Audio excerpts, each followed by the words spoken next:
제가 원래 그 요청을 받은 그 주제는 미국 대통령 기록관의 저는 운영 사례로 이렇게 생각을 했었는데 그 발표 제목으로 보니까 뭐 외국의 자료 수집 및 정리 제도라고 되어 있네요. 그래서 저는 이제 미국의 대통령 기록관 그 운영 전반에 대해서 좀 말씀을 드리는 방향으로 발표를 하고자 합니다. 네, 먼저 발표는 크게 두 부분으로 구성을 했습니다. 건립 및 운영 현황 하고요. 좀 더 그 기록관리 기능과 그리고 또 박물관 쪽에서 수행하는 그런 어떤 기능들을 특화해서 대통령 기록관이 대통령 기록관이 수행하고 있는 기능으로 크게 두 개 구분을 해서 설명을 드리겠습니다. 먼저 그 대통령 기록관 제도에 대해서 조금 말씀을 드려야 되겠는데요. 마이크 없어도 잘 들리시나요? 네. 미국의 그 대통령 기록관은 저희 나라와는 좀 다르게 그 개별 대통령 기록관 제도를 그 고수를 하고 있습니다. 근데 이 개별 대통령 기록관은 그 미국의 그 국립기록관리청이라고 하고 있는데요. 그 줄여서 보통 나라라고 합니다. 나라 소속의 그 나라에 소속된 공공기록관리기관이다라고 생각을 하시면 되겠습니다.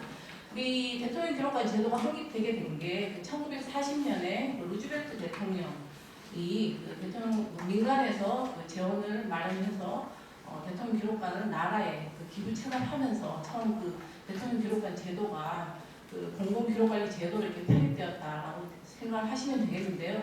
그래서 그 대통령 루즈벨트 이전 대통령 기록관 같은 경우에는 그 나라의 어떤 그런 관리 운영이 아닙니다.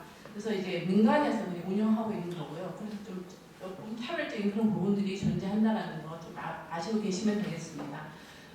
기본적으로 대통령 기록관 같은 경우에는 대통령 퇴임 전부터 준비를 합니다. 대통령 퇴임 전부터 대통령을 지지하는 그런 어떤 민간 재단 측에서 그 재원을 마련을 하고 건립을 주도하고요. 건립한 다음에는 그 나라에 기부 체납하는 방식으로 나라에 헌정을 하게 되고 그렇게 되면 이제 나라에 기부 체납했으니까 일단 그 운영 부담은 나라의 그 몫으로 돌아오게 되는데요.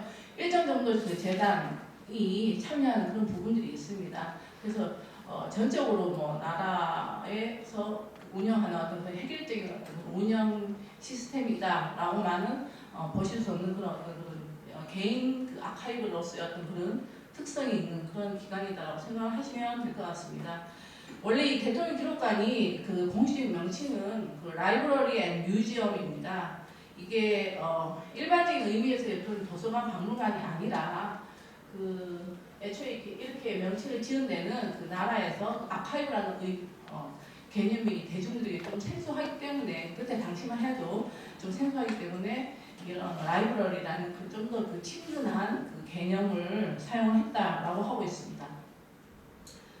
그래서 대통령 기록관은 잘 아시겠지만 어떻게 보면은 공공 대통령 기록물을 관리하고 있는 그런 어떤 공공 기록물 관리 기관이자 어떤 대통령 한 개인의 어떤 그런 기록물 그리고 또 관련 기록물들을 관리하고 있는 어떤 하나의 인물 아카이브라고 생각을 하시면 될 것 같습니다.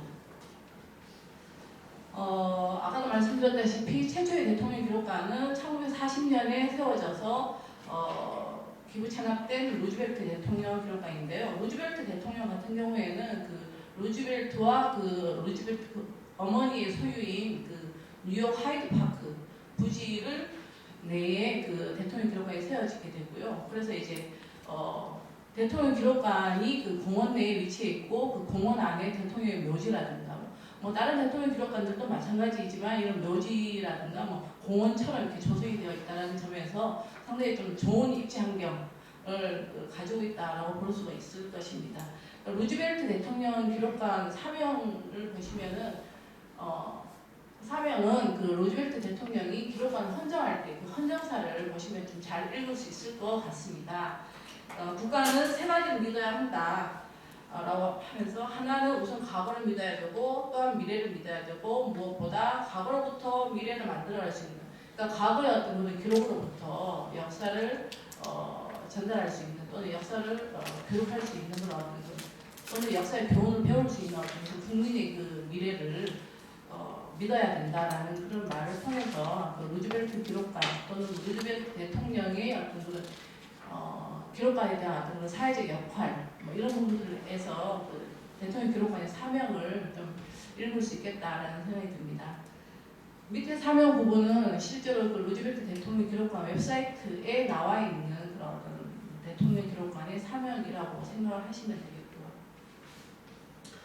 다음은 전반적으로 그 지금 현재 13개의 그 개별 대통령 기록관이 존재를 하고 있는데 지금 조지 43대 부시 대통령 기록관 같은 경우에는 2013년에 개관 예정입니다. 아직 지어지진 않았지만 현재 계속 진행 중이고 있기 때문에 13개 대통령 기록관이라고 얘기를 하고 있습니다.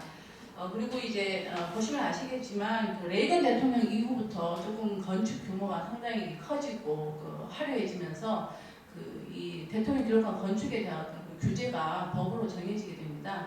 그 대통령 기록관 건축 규제법이라고 대통령 기록관 법에 그 규제 조항이 있는데요.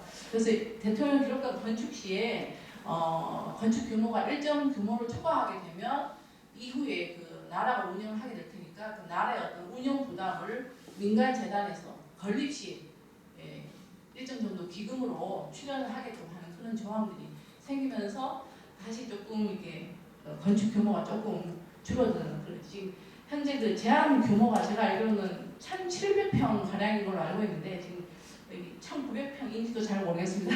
어쨌든 1,900평 정도로 이렇게 규모가 줄어드는 그런 경향을 좀 보이고 있습니다.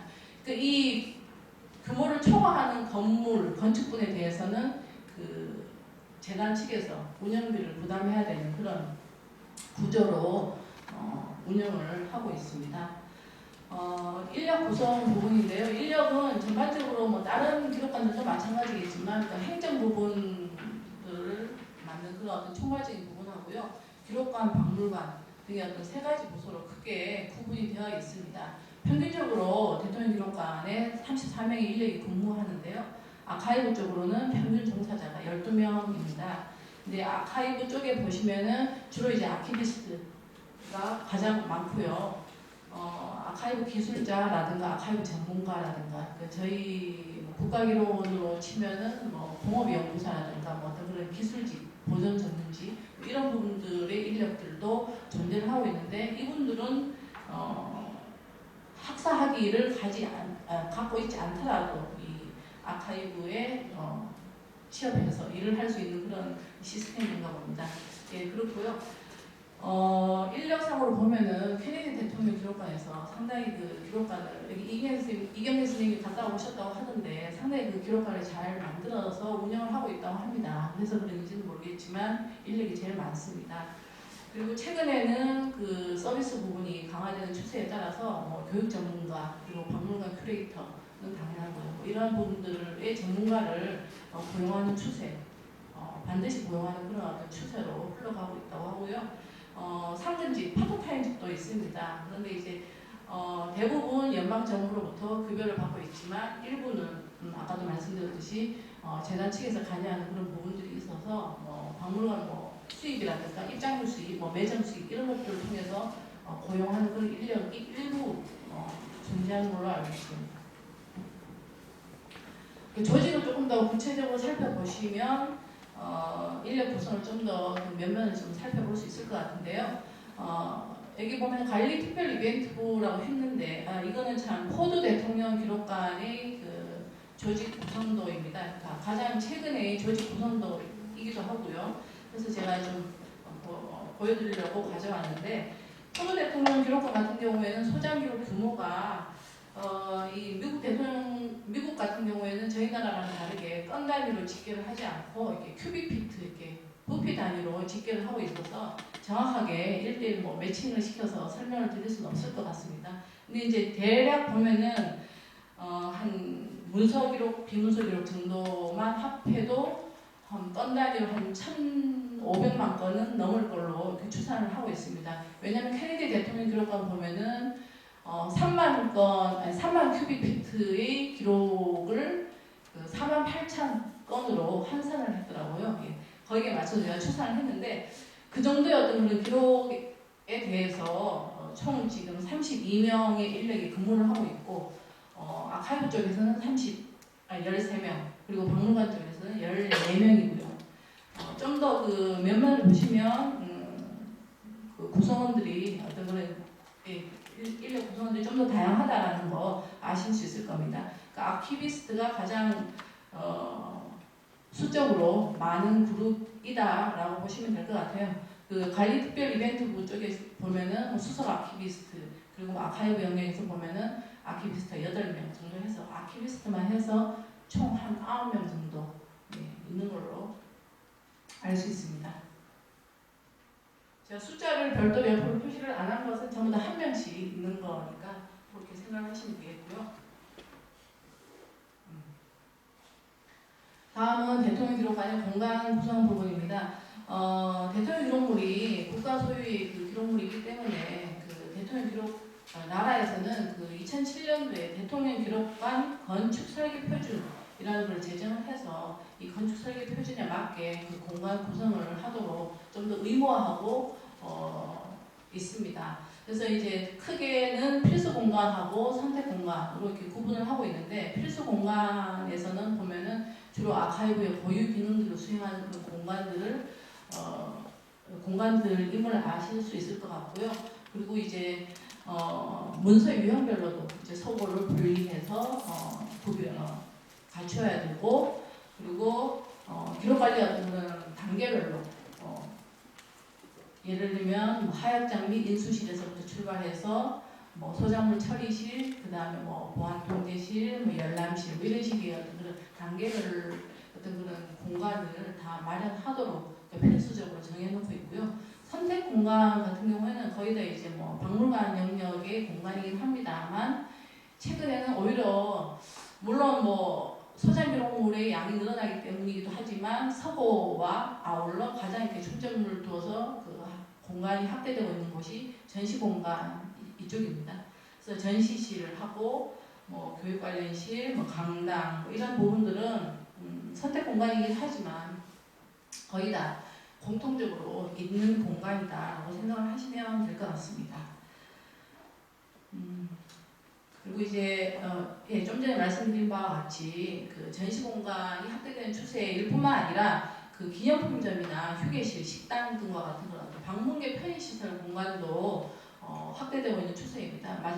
어떻게 보면은 일종의 그 개별 대통령 기록관이 그 지역의 역사문화 기관으로서 그 기능하고 있는 그런 모습들을 보실 수 있을 것 같습니다. 현재 그 2010년도 그 통계를 보면은 대통령 기록관 방문 이용자 총수가 한 200만 명 정도 되고요.